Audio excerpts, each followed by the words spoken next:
The streets of Lagos roared with life, a symphony of honking cars, street vendors shouting about roasted corn, and music blaring from tiny kiosks.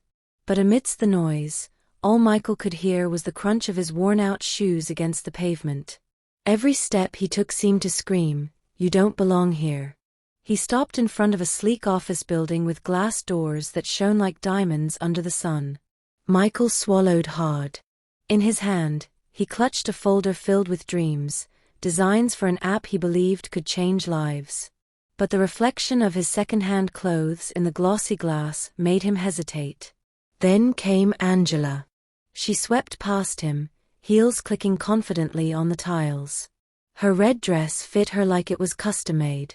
Her bag, glossy and pristine, looked more expensive than Michael's entire existence.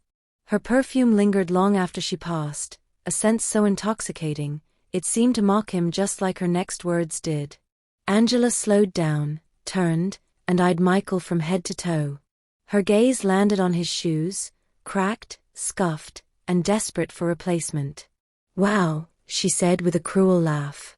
"Did your shoes run through a battlefield before getting here?" She leaned closer, not to him, but to her circle of friends, who burst into laughter. Michael felt the sting, but he said nothing.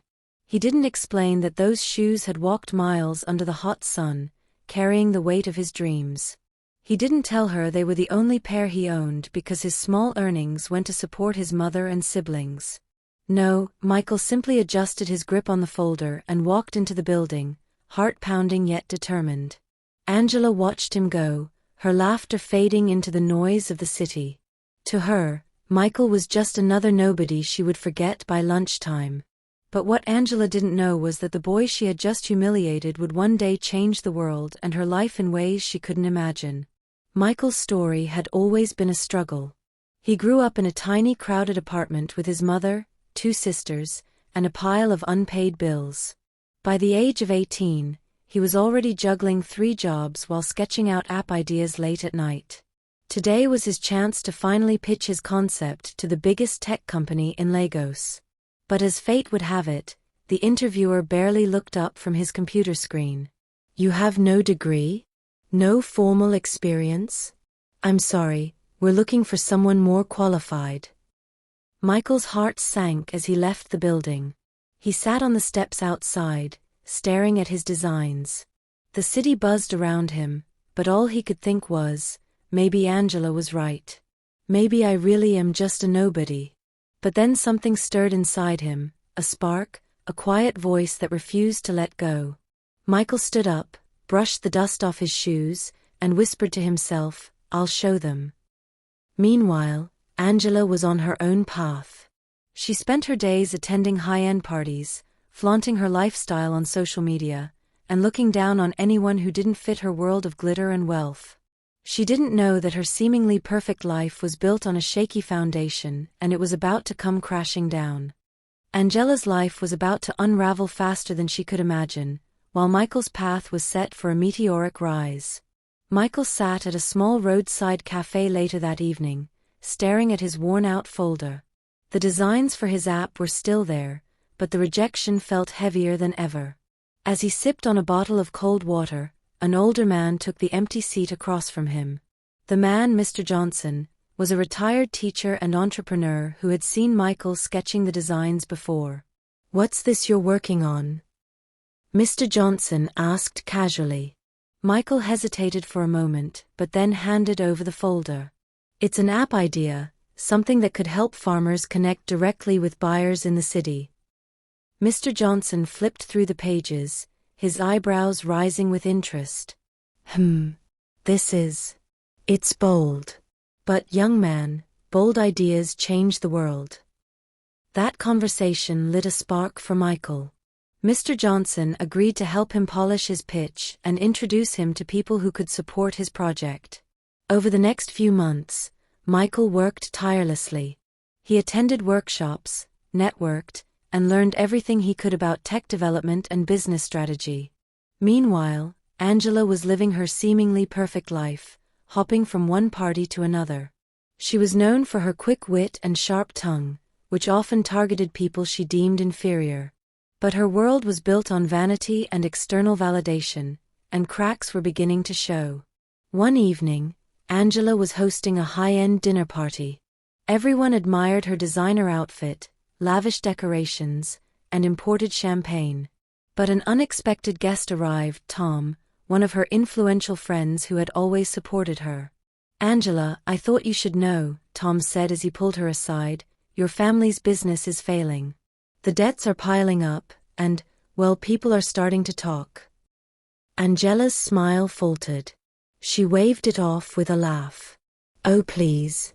Don't listen to rumors. We're perfectly fine." But deep down, Angela knew the truth. Her family's wealth was rapidly dwindling. She had kept it hidden, pretending everything was still glamorous and perfect. Back in Michael's world, things were starting to take shape.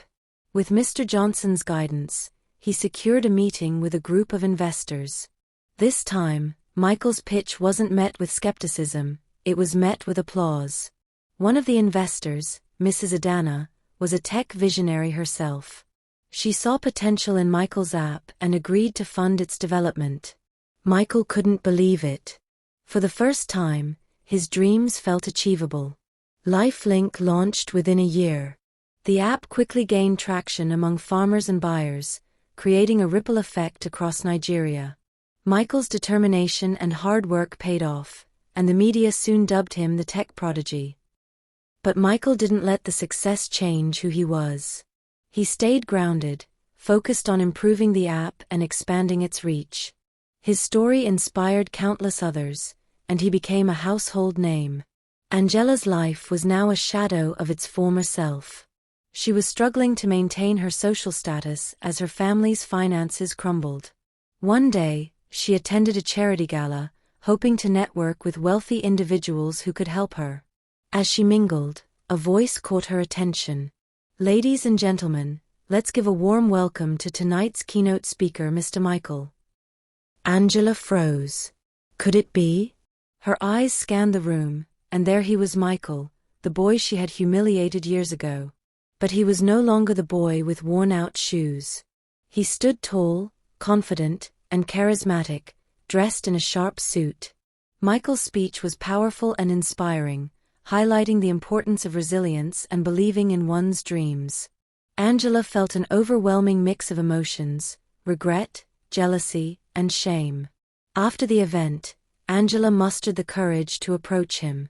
"Michael," she said hesitantly, I don't know if you remember me." Michael turned to her, his expression calm but unreadable.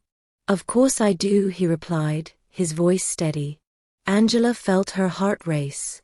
"I want to apologize for the way I treated you back then. I was wrong, and I deeply regret it." Michael paused, then said, "Angela, I learned a lot from those moments. They pushed me to prove myself. But forgiveness is a choice, and I choose to let go of the past." Angela felt her knees weaken. His words were kind, but they carried a weight that crushed her. She realized that while Michael had grown into a successful and respected individual, she was still stuck in her old ways. Angela's regret consumed her. She couldn't stop thinking about Michael's success and her own failures. She tried to rebuild her life, but the constant comparison to Michael drove her into despair. One day, she was seen wandering the streets of Lagos, mumbling incoherently about lost chances and cheap shoes. Her once vibrant personality had faded into emptiness. Michael, on the other hand, continued to thrive. He expanded LifeLink internationally, helping farmers around the world. He proved that resilience and humility could overcome even the harshest circumstances. Angela's mocking words had been a spark, a catalyst for Michael's journey to greatness. But in the end, it was her inability to grow and adapt that led to her downfall. Michael's story became a testament to the power of perseverance and the importance of treating others with kindness and respect.